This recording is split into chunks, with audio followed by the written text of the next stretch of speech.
Niraid ng PNP Anti-Cybercrime Group noong isang linggo ang isang kumpanyang itinuturing na isang scam hub sa Ortigas, Pasig. Humigit kumulang 63 empleyado ang inaresto kabilang ang isang foreign national na may-ari umano ng kumpanya.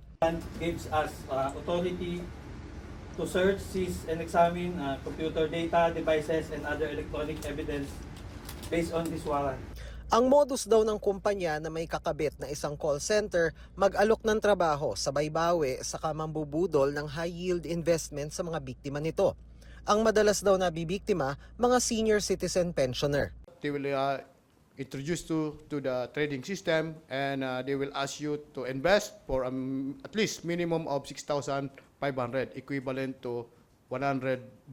They will continue to entice you to invest more at bibigyan ka ng mga withdrawals. So after that, magkakaroon ng mga glitch ang system. Then of course, hihingi sila ng another pay. But later on, they will shut down the system. Sabi ng pulisya, umabot na raw sa ₱1,000,000 ang nakuha ng kumpanya sa mga biktima. Ayon sa ACG, may standing warrant of arrest ang may-aring suspect para sa 70 counts ng paglabag sa Internal Revenue Code. Nadiskubre din daw ng PNP ACG na 10 taon nang umiiral ang scam ng kumpanyang ito, papalit-palit lang ang pangalan. Hindi rehistrado sa Securities and Exchange Commission ng kumpanya, kaya wala itong legal na karapatang mag-solicit ng investment sa publiko.